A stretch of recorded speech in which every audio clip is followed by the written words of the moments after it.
Greetings all. I've set myself a challenge. Challenge is create an ambient guitar loop for a song I'm writing.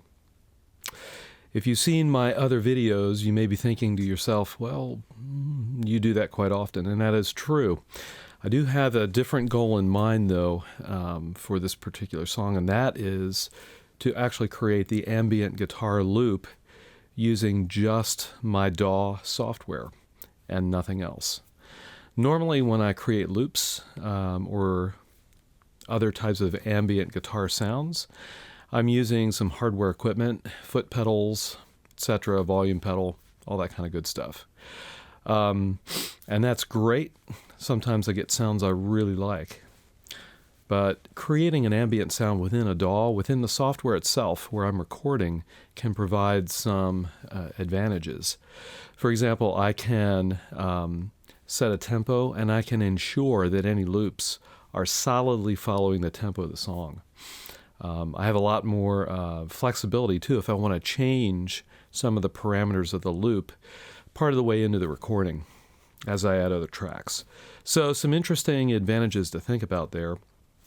So what I'm going to do in this video and the next several videos, next few videos, is create ambient guitar loops using different software techniques, different software packages, I should say. This video, we're going to do a control loop using the typical hardware that I would use to create loops. In future videos, I'll be creating loops in various types of DAW software. So we're going to be trying a loop using Logic Pro 10. We're going to be trying a loop using Reaper, and we're going to do a loop also in FL Studio. So kind of a variety of different DAW packages. For those of you who aren't familiar with the acronym DAW, DAW stands for Digital Audio Workstation. So this refers to the software that's actually conducting the recording into the digital domain of the computer. Okay, so let's go ahead and get down to it. Let's take a peek first at the hardware that I'm going to use to create the loop in this video. Okay, first piece of hardware. By the way, don't get me wrong, I love amps. I've owned a bunch of great tube amps and always enjoy playing them. However, for the more ambient side of things that I do, I've really found a lot of success using more modular digital modeling equipment. In this case, I'm using the Avid 11 rack unit, which you see here on the screen. Really great unit, lots of different amp modeling capabilities, speaker cabinet modeling capabilities, etc. So I find myself using this as my go-to amp, if you will. And then I try to take advantage of the effects loop right here on the 11 rack to run a few key effects into the unit in addition to the onboard effects. And I can usually get ambient tones, loops, pads, the types of sounds I'm looking for using the 11 rack kind of as my primary device. So that's number one. Let me move the camera here. The effects we're going to be using in addition to the 11 rack are three, actually two, plus one more device. We're going to be using, why am I saying we? I am going to be using the Strymon Timeline, and you see that there. Great delay unit. I've had it for not a long while, several months, and at this point in January of 2014, really like it a lot. I'm also going to use the TC Electronic Ditto looper, which is easy enough for me to get my head wrapped around, and extremely easy to use, and it really sounds great. I really like the sound of it. The fidelity of the unit is really nice. And then I'm going to use my trusty Morley volume pedal. I've had it for many years.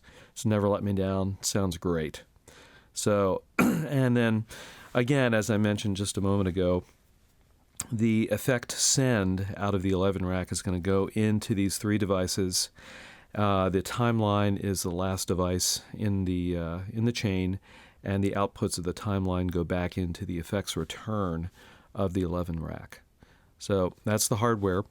Guitar is my Carvin HF2 Fat Boy. It's an Holdsworth signature model. I won't show you that because you've seen it in several videos. All right, so let's take a peek at how we're going to build the loop now.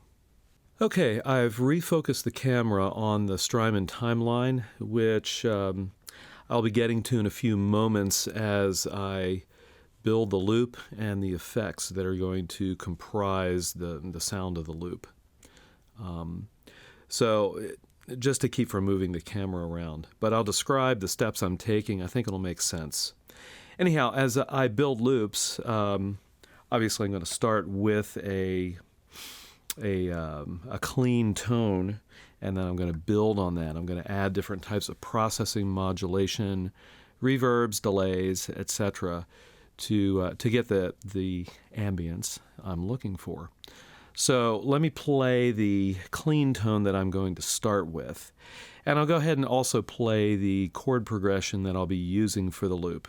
The chord progression consists of 3 different inversions of G add 9, G major add 9, followed by an E minor 9, and then finally a C9 chord. Fairly simple. Take a listen here.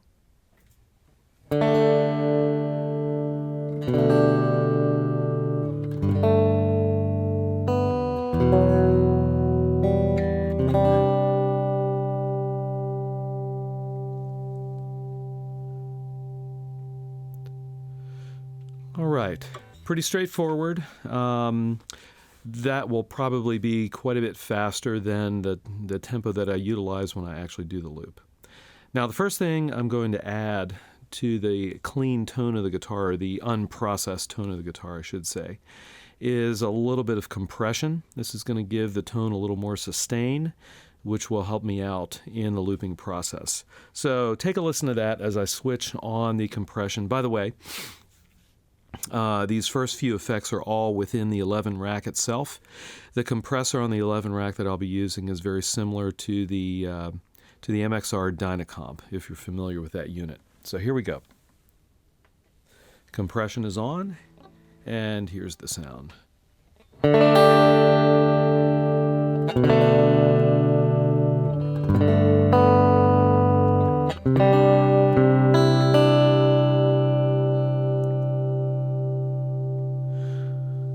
All right, you can hear the increase in sustain, and you can hear that the dynamic range is squashed a little bit. The next thing I want to do is add some modulation. In particular, I want to add a little bit of chorusing to add a little bit of warble to the sound. So again, I'm going to use the 11 racks chorus unit, and it's actually a stereo chorus. So this is going to add a little bit of a stereo image to the sound. Fairly standard chorus sound though. If you've got a chorus unit, you'll be able to duplicate this pretty easily.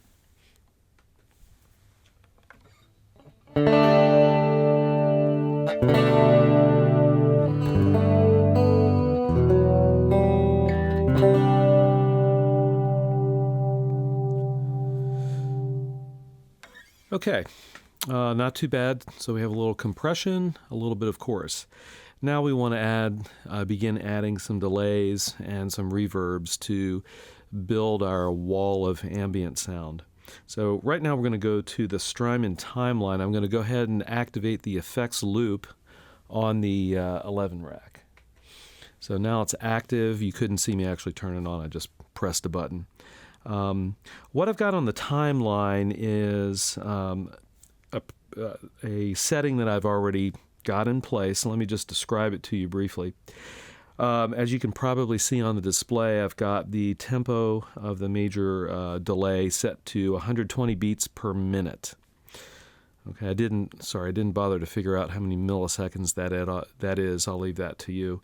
But it's 120 BPM. I normally leave the Strymon in BPM so that it makes it easier for me to synchronize delays with whatever I've got going on in the recording. The next thing I'll mention here, let me reach down a little bit so you can see my finger, is on the delay type, I've got it set to dual. So there's actually 2 delays that will be activated when this unit is playing. The first delay is the primary delay. Delay 2 is a follow-on delay. So let's look at these parameters a little bit.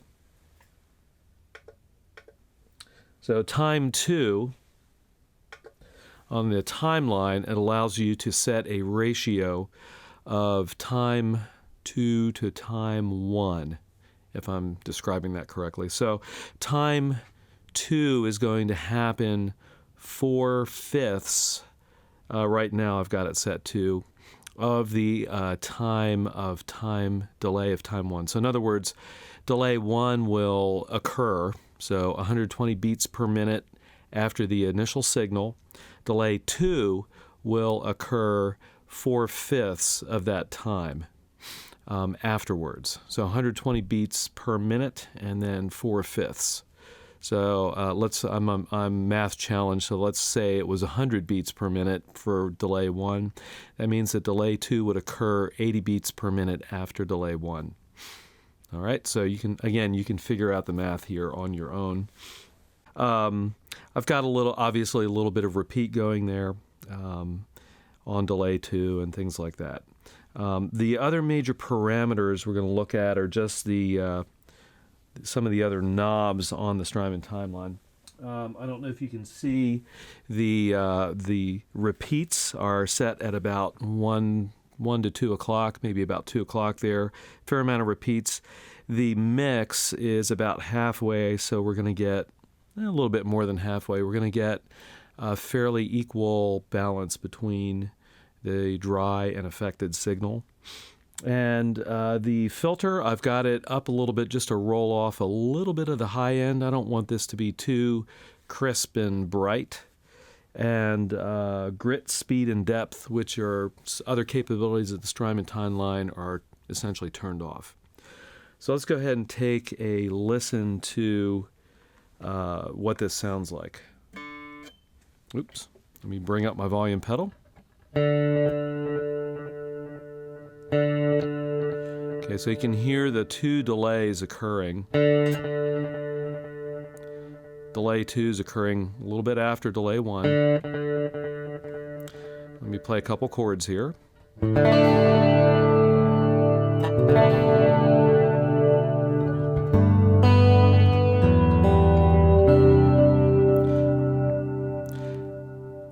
And we have a little bit of a tail there. Not incredible though. But let's go ahead. I'm going to go ahead and use the volume pedal to bring in some swells here, and let's hear what that sounds like.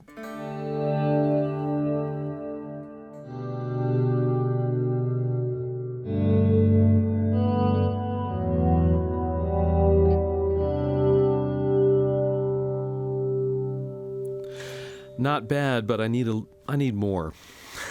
I want more. And the way I'm going to get more is by adding in another delay. I don't have another delay line available on the Strymon to run alongside of the dual delay that's already activated here. So I'm going to go back to the 11 rack and use the tape delay effect, which is a fairly standard delay, nice sounding full delay. And I've got a delay time of 2400 milliseconds, so 2.4 second delay. And this is actually going to occur after, in the effect order, this is actually going to occur after the Strymon Timeline. So we're going to take the delays that are coming out of the timeline, and then we're going to repeat them at 2.4 second intervals in a delay. This is going to give us a little bit longer of a tail on the overall sound. So let me activate it. There it is. It's active, and let me go ahead and demo that real quick.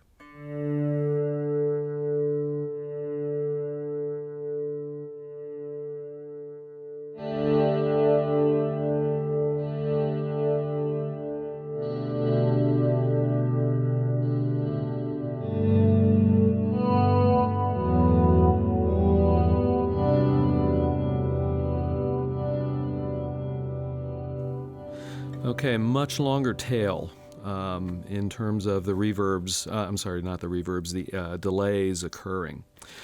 But you can still hear the delays, the echoes fairly discreetly. I like to smear that a little bit. So I'm going to add a reverb, and again I'm going to turn to the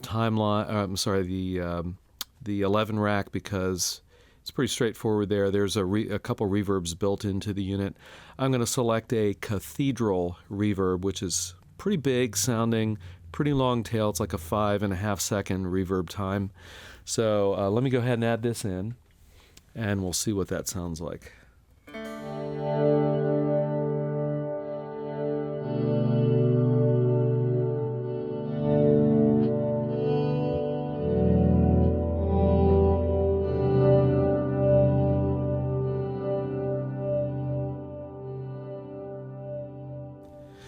All right, that's a little bit more what I'm looking for. We've got a lot going on in there. Some modulation, lots of delays, and a fair amount of reverb. So we'll put that all together. That's the sound I'm looking for in this particular application. Now I want to create a loop so I can have a continuous barrage, not a barrage, but a continuous wave of sound with this particular chord progression. So I'm going to go ahead and use the Ditto here. I'm going to add 2 loops, if I can do this correctly. One with the basic chord progression. Okay, so that guy. And then on top of that, I'm just going to layer a very simple treble line.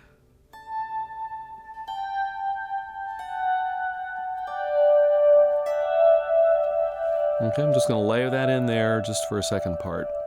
So we'll see how that works. And so I'm going to shut up now and go ahead and play it. So here we go.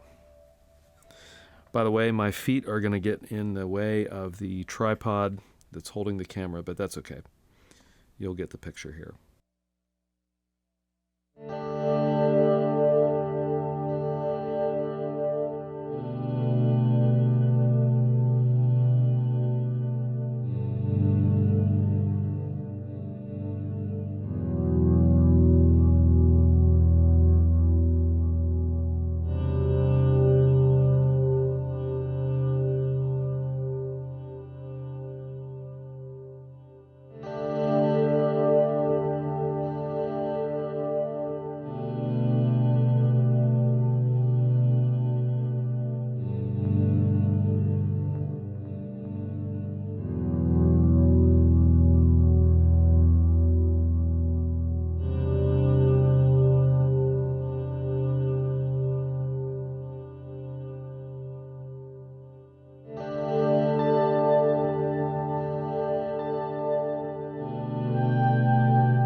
Okay, so that's the control loop, so to speak. So I'm going to compare the other loops that I build in the various software packages against this loop to see how close I can get. I know it won't be exact, but we'll see if I can capture the general feel of this loop, maybe even improve on it some in some ways.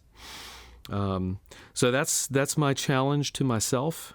And let's see how I do as I move through the different software packages. So go ahead and turn the loop back on and let it play out, and I'll see you on the next video.